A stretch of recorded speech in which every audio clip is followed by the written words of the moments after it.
Здрасти, аз съм Стеф. 5 начина да задобрееш бързо.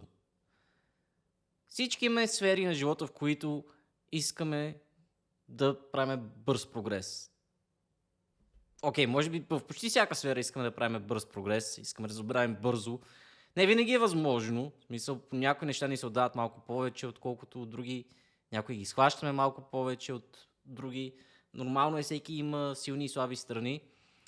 Но според мен можем да приложим принципи, едни и същи принципи в най-различни умения и дисциплини. И да започваме директно. Първият начин, в който можеш да добрееш бързо, е да имаш правилната стратегия. Звучи малко, нали, стратегия, все едно отиваш на война. Не, по принцип трябва просто да си добре подготвен. Тоест, добре да си проучил нещо, с което искаш да занимаваш, да знаеш някои основни принципи, нещо, което правиш, т.е. това влиза в проучването. Да знаеш какво точно да правиш, да имаш ясен план за действие. Естествено, в процеса на нещо, което правиш, плановете, тактиката, стратегията се променя. Понякога трябва да си и гъвкав, но като цяло спазваш един и същи план за действие. Имаш някаква визия, проучил си фундаменталните неща, основите принципи. Бам! Почваш, правиш го, execute, правиш плана и така. Втория начин да задобрееш е да се учиш от грешките си и от грешките на останалите.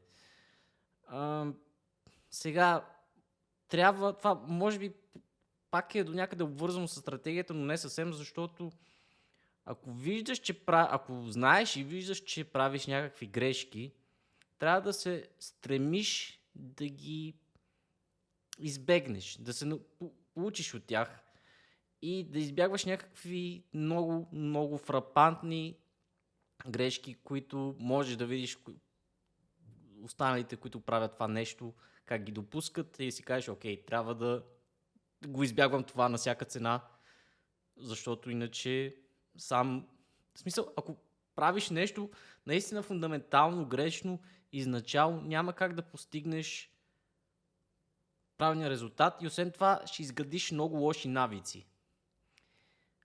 Лошите навици трудно е да ги изкорениш, трудно е да го промениш. Когато си свикнал да правиш едно нещо по даден начин и си мислиш, че това е правилният начин,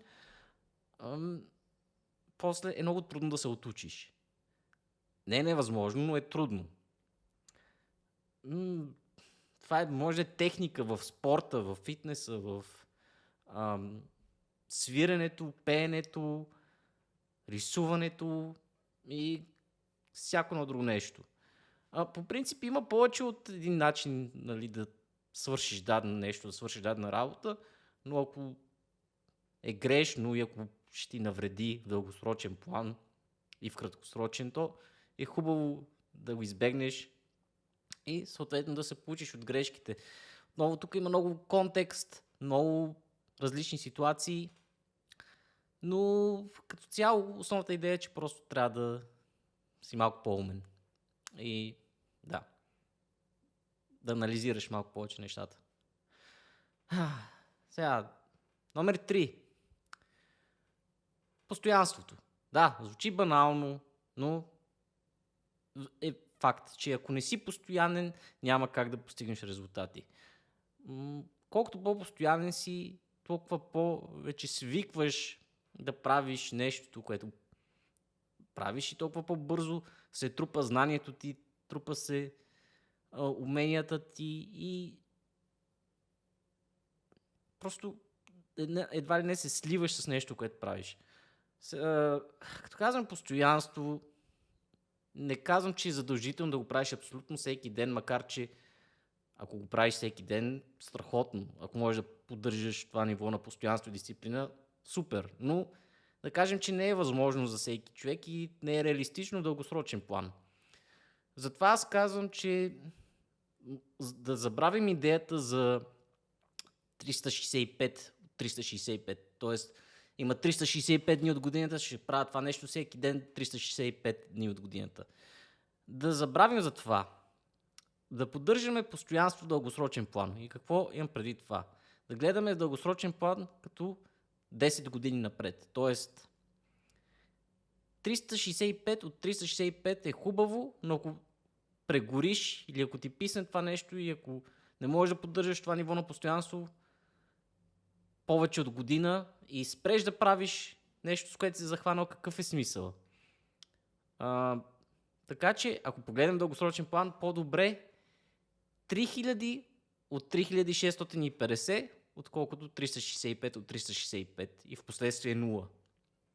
Тоест, изпуснал си 650 дни, което са там, да кажем, около 2 години, плюс-минус. В останалите 8 години си бил постоянен. 8 години е повече от една година, нали така? Съответно, със сигурност си задобрял повече в продължение на тези 8 години, отколкото само на една година. Да, в продължение на тази една година може прогресът ти да е бил по-бърз, но тук отново си говорим за нещо в дългосрочен план, нещо по-реалистично. Така че гледаме дългосрочен план. 3000 от 3650. Номер 4. Практика. Практика. Колкото и да четеш теория, колкото и да гледаш видеа, колкото и да слушаш други хора, колкото и... въобще, аз за себе си съм забелязал лично, че начинът, по който най-много бързо се учи, е просто практика. Практика. Да правиш нещо реално, да имаш часове, да си вкарал часове, да си вкарал работа, време, енергия, фокус в нещо, което правиш, което искаш да постигнеш и да задобрееш. Тоест, близко е до ума, но няма как да се научиш да свириш на пиано, четейки книга. Няма как да се научиш да правиш... Няма как да правиш хубави лицеви опори, четейки от книга. Няма как, само четейки в книгата, да отидеш в фитнеса и да почнеш да дигаш 100 от лежанка и така нататък. Нали?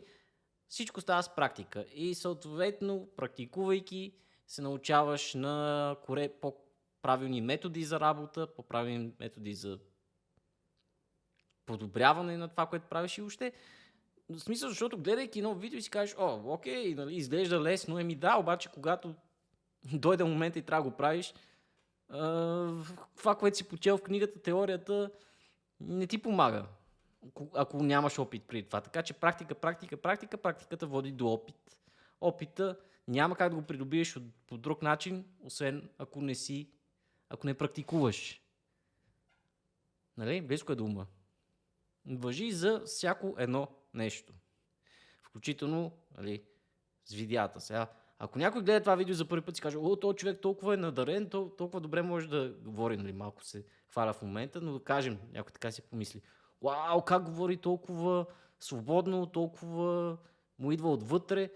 Не бих казал, че ми идва отвътре, просто защото съм говорил пред камера много пъти, десетки, стотици, не кажа хиляди пъти съм говорил пред камера, понякога по-дълго, понякога не толкова. Понякога се получава добре, понякога не толкова, но е като всяко друго нещо. В смисъл, да говориш пред камера е като да говориш да говориш с някой... В смисъл, моят подход е така, все едно говоря с някой приятел или познат, или... Окей, не си го представям, но същото е все едно да си лектор и да говориш пред, нали, публика. В случая публиката е въображаема, т.е. не е въображаема, защото е реална, но точно в конкретния момент и няма пред мен. Но това няма значение. Отново опираме до практиката. Просто съм говорил много пред камера и за някои хора е странно, нали, неестествено да говориш пред камера. Аз не виждам нищо неестествено. Просто практикуваш го и в този момент се получава. И последното, най-важното, най-важният метод, по който да задобрееш бързо, е да се наслаждаваш. Това може да звучи малко банално, но е факт. Ако не харесваш това, което правиш, в смисъл, не че няма да задобрееш, но ако не му се наслаждаваш, ако не го харесваш, ако за тебе е досадно, ако е просто някакво нещо, което трябва да спазваш, нали, нещо, което ти се налага да правиш, ако по този начин подхождаш и гледаш на нещата, няма да добре, защото ако... Да, дори не казвам, че винаги ще изпитваш удоволствие и наслада от това, което правиш, но да кажем през по-голямата част от времето. И трябва да си почне да го правиш, защото все пак ти харесва, нали? До някаква степен. Ако не ти харесва, няма как да премериш сили с някого, на когото не му харесва, според мен. Може би има малки изключения, но според мен, ако някой му харесва, ако изпитва истинско удоволствие, удовлетворение, това, което прави, наистина го кефи, буквално в мозъка му се случват някакви химични реакции, които аз не мога да обясня съвсем добре. Допамина му скача, нивата на допамин, на серотонин и той почва да се асоциират с нещо, което прави и да изпитва удоволствие от тях. Нали? И съответно, колкото повече го прави, толкова повече го кефи, колкото повече прогресира, толкова повече иска да го прави и да прогресира и нали, нещата са навързани. Така е, просто трябва да се наслаждаваш това, което правиш. Това наистина е много голям буст. Не казвам, че е задължително, отново има хора, които просто се казват, окей, ще си наложа да стана по-добър в еди какво си и си го налагат и нали, това си изисква воля, въпреки че нещо въпреки че точно това нещо специфично може да не ми е приятно, да не ме кефи, но си казвам, окей, ще го направя, майната му. Супер! Това е също много хубаво умение, което да имаш, просто да си налагаш тази воля, но отново казвам, ако му се наслаждаваш, определено ще имаш предимство, а дори и да не е така, мамка му, кефиш се, което е за мен it's a win, нали, голяма е победа. А не просто да си някакъв на автопилот и нали, правя го все тая. Но да, това са 5 начина, по които да задобрееш по-бързо. Аз съм Стеф и до следващото видео. Чао!